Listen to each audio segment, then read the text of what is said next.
Hey there, my name is Alex. I am the Silver Mont, and in this video we're going to cover the basics of PvP in Final Fantasy XIV, the player versus player modes. If you're after a particular mode, then check the timestamps on screen or in the chapter menu below, and if you're wondering more about classes, that'll come in another video in the near future. Of course, if you have questions that aren't answered in the video, you can ask them down below. First things first, why would you want a PvP in 14? Well, there's a variety of rewards such as mounts, minions, armor sets, and weapons, the majority of which aren't too hard to obtain, although some rewards will require a lot of time and some degree of luck. PvP is largely split into three distinct varieties at time of writing: Frontline, Rival Wings, and Crystal Conflict. If you ever hear people talking about the Feast or you see that mentioned, that is an old mode that was replaced with Crystal Conflict. Every PvP mode will reward you with wolf marks, a currency you can use at the Wolf's Den in La Noscia. But first things first, to unlock PvP, you need to have joined a Grand Company and reach level 30 on any class. Frontline will be unlocked via quests at your respective Grand Company in Limsa, Gridania, or Uldar, respectively. Look for like civilized men and women for Frontline. Finally, Rival Wings is unlocked at the Wolf's Den, the quest Earning Your Wings. As for each mode, Crystal Conflict is the competitive 5v5 mode, where the goal is to push an objective toward the enemy team's base, similar to payload modes from Team Fortress or many other games. Frontline is a larger scale war games held by the three Grand Companies, where you'll be fighting for one of them in a grand melee between three teams of 24 players each, for a total of 72 combatants. There are various maps or modes for Frontline, but the general goal is to capture an objective and win the three-way war. Finally, Rival Wings is 48 players total, split between two teams and a little closer to something like Defense of the Ancients or League of Legends. Each team will push down two lanes, seeking to destroy towers and open the way to the enemy base, the destruction of which will win the game. Beyond this, you'll also notice that whilst in PvP scenarios, your class has a new set of abilities, separate although similar to your PvE abilities. No matter which class you're on, you'll have a shared set of tools. Making use of these can be the difference between life and, well, being KO'd. The standard issue elixir is effectively a potion that you can use as many times as you like and will completely restore all of your health and all of your MP, but it takes over 4 seconds to use, so generally you'll want to use it outside of combat or when in a safe spot, as any damage will stop the process. Whereas Recuperate is more like an instant health potion, which restores a chunk of health at the cost of 2500 MP. Your MP in PvP, your mana, your magic, however you want to refer to it, is only used for Recuperate, so make sure to use this when you need to. Every class has this powerful healing. Purify is your anti-crowd control or CC ability with a 30-second cooldown. It removes most forms of crowd control, stuns, sleeps, and stuff from your character, things that stop you able to move or act, and it makes you immune to them for 5 seconds. You can use this while stunned too. Note that it won't work on certain forms of crowd control, such as the Monk's Limit Break, and so on. As of right now, Final Fantasy XIV is an extremely crowd control heavy game. That is to say, stuns are rampant, which is an unfortunate state of affairs, but hopefully one that will get improved. Next up, we have Guard, which erects a classic Protect style bubble around your character for 5 seconds. Reducing damage taken by 90% makes you immune to most crowd control. However, you can't do anything whilst you're in Guard mode other than slowly move around. Like Purify, it has a 30-second cooldown, and there are certain abilities that can negate or penetrate Guard. Finally, there's Sprint. It increases movement speed and can be used whenever you want, but any other action will also disable it. There's no significant cooldown, and you can sprint for an unlimited amount of time until you do another action. It's great for escaping as well as chasing people down. So how about rewards then? Most PvP modes will grant you some form of experience, so you can use it to level up as long as you're above level 30 to begin with. They also grant the aforementioned wolf marks, which can be used to buy various cosmetic armors and other assorted goodies such as ventures, materia, and so on. Most mount rewards are tied to achievements, such as complete X number of frontlines or win X number of frontlines. And a good number of them are also tied to your grand company, such as winning 100 frontlines, any frontline, whilst with the twin adders. Keep in mind that it doesn't matter which team you are put on, only the one you currently have allegiance to. Even if you are in the twin adders, you might get put on the Immortal Flames team, and if you win, it counts as a twin adder win. In the past, you would only ever be put on the team that you were actually allied to, but they changed that not too long ago, so now everyone is a freelancer, you could say. You will be put on any team, irrespective of which you have allegiance with. Beyond this, you have Crystal Conflict, which has a ranking system, bronze, silver, gold, and so on. The higher you rank in a season, the more rewards you will get, and trophy crystals are one of these rewards, which work much like wolf marks in that you can use them to buy various, mostly cosmetic things. In addition, there is the PvP series. Think of this like a battle pass or season pass from another game. Every time you do any sort of PvP, you will get series experience and level up through the pass, unlocking things at each level, including trophy crystals, mounts, armors, and so on. These are limited, and currently we do not know if they will ever return. So if you miss something from a PvP series, it might return in the future, but at the moment we don't know. So it can be worth trying to complete said series whilst you can. Generally speaking, you will have quite a long time to complete them.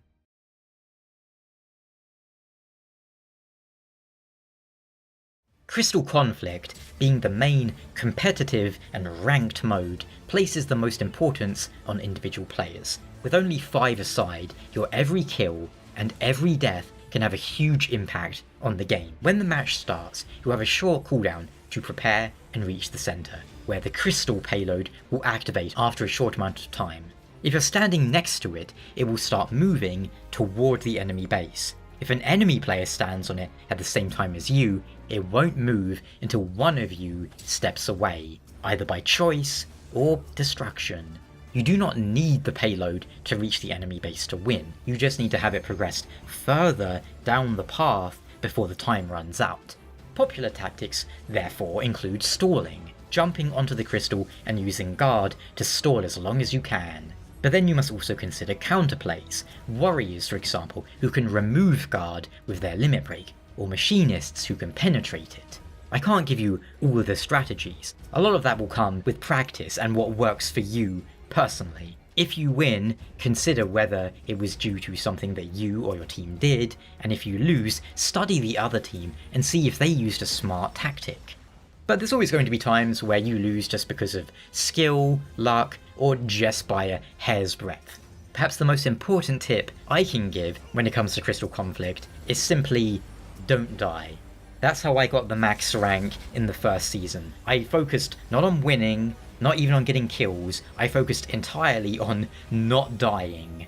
Whilst others might disagree, and that's fine, they might even be right, in my opinion, your priority in Crystal Conflict should always be to not die.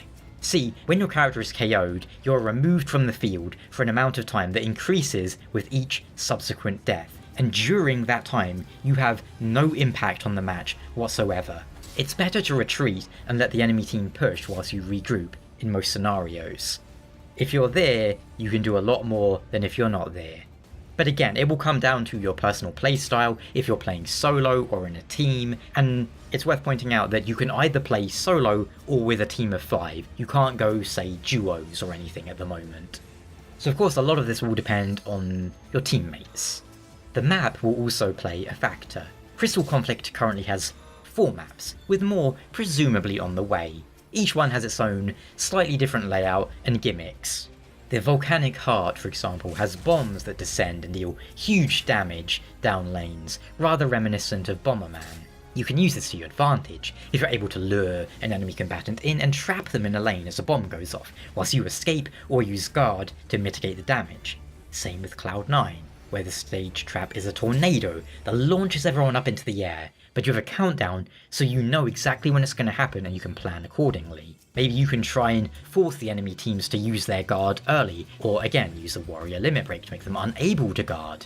Crystal Conflict has both ranked and unranked practice modes, and those ranked modes will generally be the most active at the start and end of a season when everyone is rushing to get their rankings done, their placements.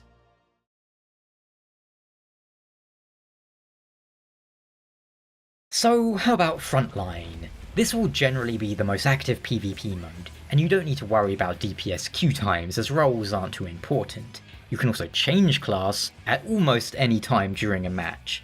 What this means is that say you're leveling up your Dancer, you can queue as Dancer, then you get in and you swap to Paladin as soon as the match starts. The EXP will still go to your Dancer. Frontline is currently split between 4 maps, or modes. Borderland Ruins, aka Secure, Fields of Glory, aka Shatter, Seal Rock, aka Seize, and finally, Onsal, aka Danzig.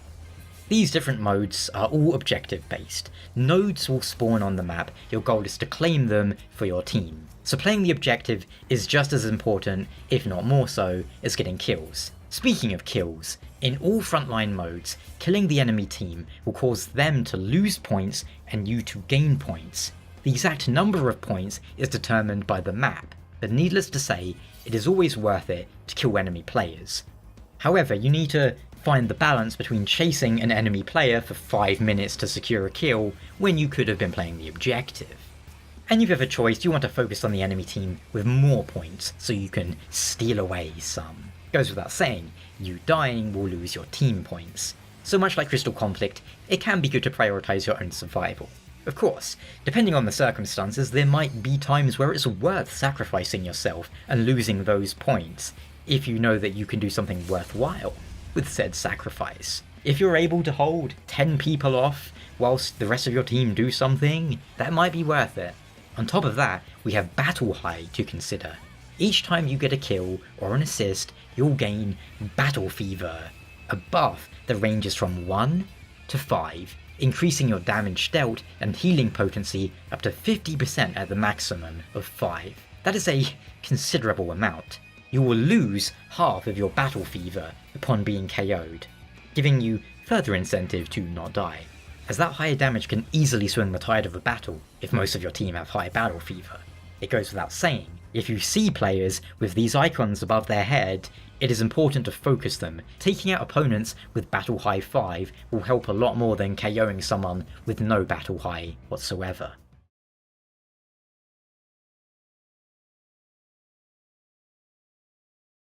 Borderland Ruins is a symmetrical arena with 6 areas to capture around the edge, and an elevated central platform. Capturing the nodes around the edge of the map will get your team some initial points, and then also generate points over time. The more nodes you have captured, the more points you'll generate. How your team plays this will vary, but typically the teams will stay as one large Zerg rush, alternating between the nodes.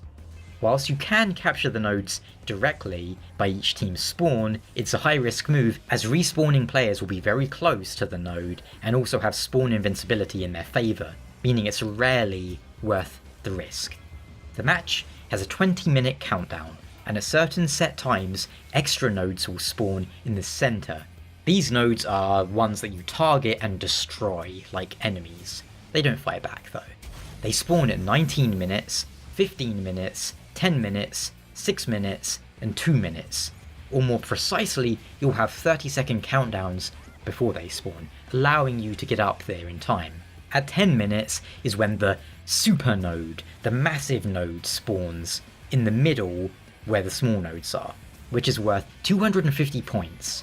Seeing as these nodes spawn at set periods and on an elevated platform, you can see where I'm going with this, and you can probably imagine the sort of tactics involved there. If you know someone is going to be going up a ramp at 15 minutes, and you're up there first, you can attempt knocking them down, which serves the dual purpose of, well, A, keeping them away from the objectives, and B, probably killing them.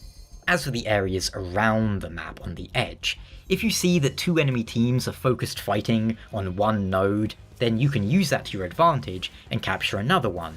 Generally speaking, it is fairly easy to predict the flow of teams on this map. If you have 2 nodes, another team has 3 nodes, and the last team has 1 node, you are probably fairly safe in assuming they're going to go for one of the team with 3 nodes objectives. And you can use that to your advantage. Of course, as with all the other maps, it can be hard to coordinate with more than a dozen other players, which is why Zerg rushing happens so frequently. Which is where your whole team will move in a giant ball of pain and just try and steamroll things. Because it doesn't matter how good you are, one player's not going to beat, well, definitely not going to beat 20 players, probably won't even beat 2 players, let alone 3, 5, and so on.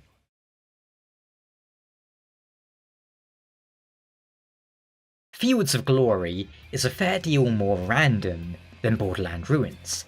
Whilst the map is still fairly symmetrical, the nodes, the huge ice crystal looking things, can spawn in far more random patterns. There'll be smaller nodes worth 70 points each when you shatter them, and a huge one worth 300. Of course, it's worth pointing out, those 300 points are shared between everyone who was smacking it. So if 2 teams are smacking it, and they do exactly the same amount of damage, then each team will get 150 points, for example. Enemy kills are weighted heavier in this mode, so sometimes it's more worth to kill an enemy player than go for the objective, or at the very least, it's good to keep that in mind.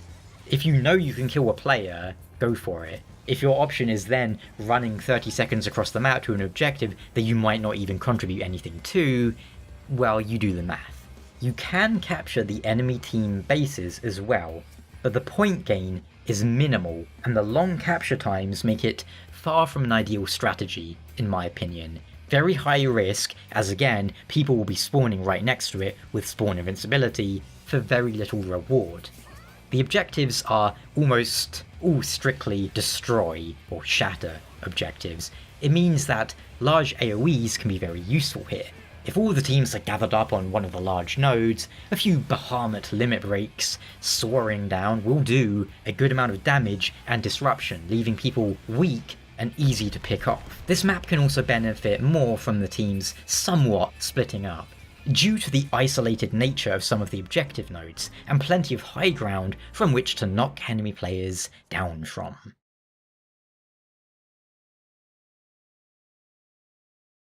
Seal Rock, the bane of your existence, if you want the field commander set. A nearly completely asymmetrical map when it comes down to it, and generally the least even of all the modes.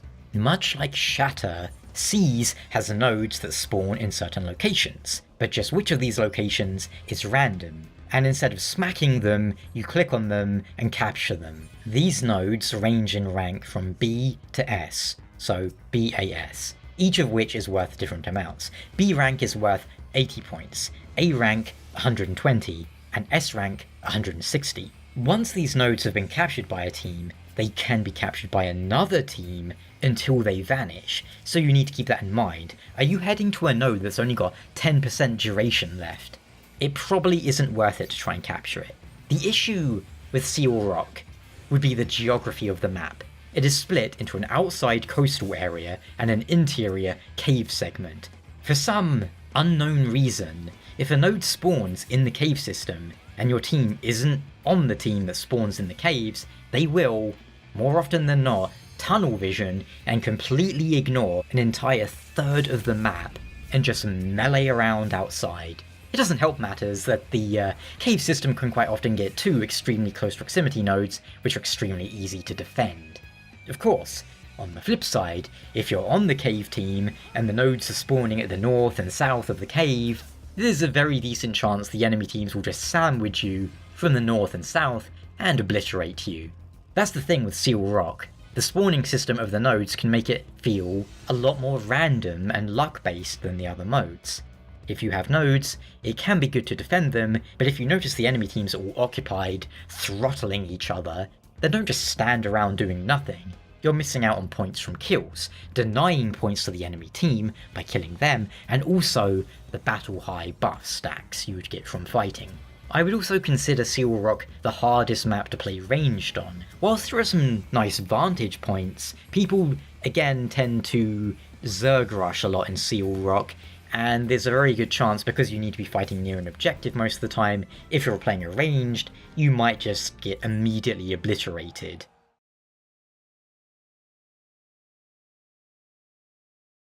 Finally, we have Onsal. Thematically, it is similar to Seal Rock, in that the nodes will spawn randomly around the map. Granted, they're slightly more evenly balanced than Seal Rock. The nodes are ranked from B to S once again, but once captured, they can't be recaptured by an enemy team. So you can capture a node and then just abandon it without worry.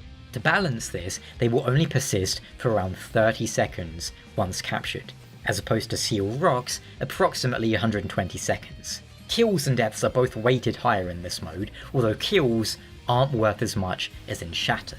So after you capture an objective, it can be a good move to go and sandwich another team when they're fighting to capture another objective. Even if you don't want to capture it yourself, just get some kills, or set up somewhere advantageous, such as in the centre of the map, which is elevated.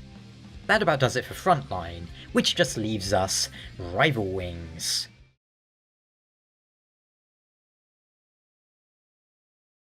Technically, there are two maps for Rival Wings, Hidden Gorge and another, which has been disabled for a very long time, long enough in fact that I've never been in there. But from what I understand, it doesn't differ too much from Hidden Gorge.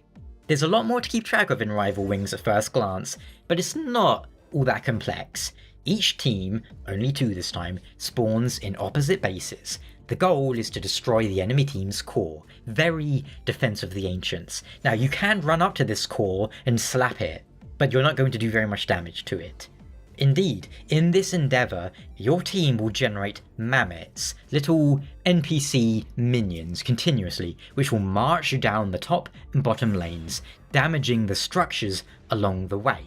Each team has two towers which guard the way to the base. These must be destroyed before you can get access to the base. Whilst these towers are active, standing in their range will grant you a defensive buff that restores your health, so long as it's your team's tower, obviously. In the centre of the map is a basin with an elevated train station. Down in that basin, players can collect ceruleum that spawns all around, which is effectively fuel. You'll need this fuel for the more unique aspect of Rival Wings: Machina, mechs, robots.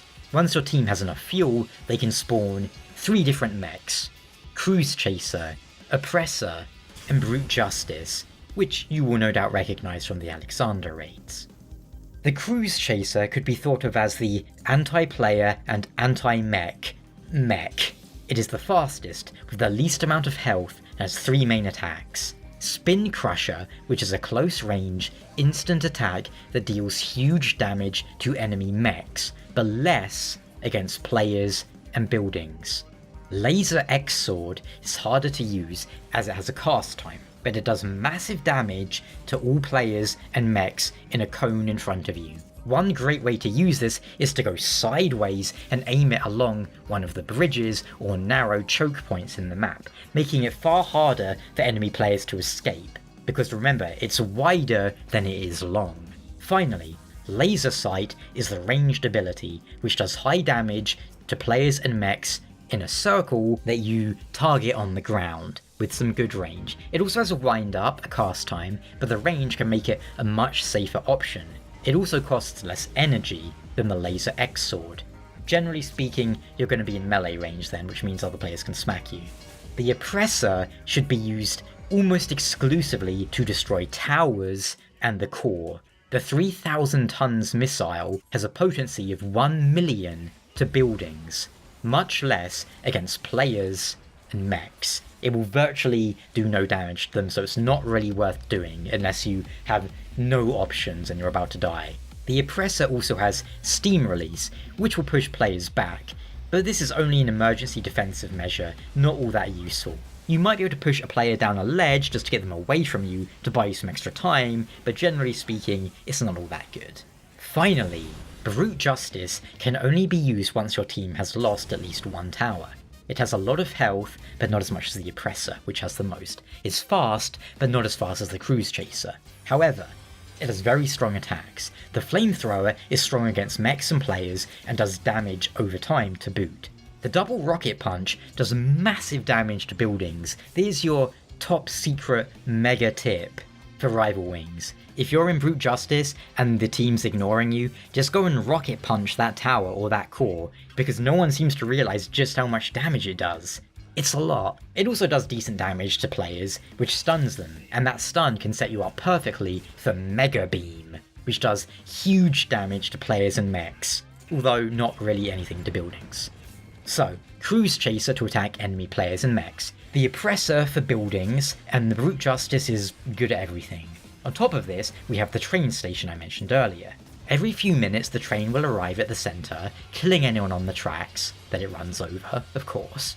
And whoever has more players standing on the platform will be able to capture whatever supply the train has brought in. There's 3 things it can bring. Main Cerulean Tank, which grants your team 50 fuel. This is pretty good, but the longer the match goes on, the less of a game changer it becomes. Gobby Juice will fill everyone's limit break gauges on your team. Frankly, not usually worth the effort of capturing it. Whereas the Gob Tank absolutely is. The Gob Tank, once obtained, will send a powerful tank down the lane to attack enemy towers and cores. This one is always worth grabbing. Finally, in the later stages of the map, you might see Gob Crates on the train. These have all 3, the fuel, the juice and the tank. Needless to say, worth it. So in summary, Main Cerulean Tank, usually worth it, maybe not so much near the end of a match. Gobby Juice, very rarely worth bothering. Gob Tank, always good. On top of the tank and the little mammoths, there are mercenaries you can capture who will pressure a lane for you. These mercs will spawn every few minutes at the north or south centres of the map. Once you are fighting one after it spawns, a bar will fill as you are smacking it. If both teams are fighting it, the team who does the most damage to the merc will win. Once that bar is full of your team's colour, it will be captured and the merc will march down a lane, much like the tank, and put pressure on the buildings. Whilst there's no battle high in Rival Wings, you instead have Soaring, gained by KOing enemy players, destroying towers.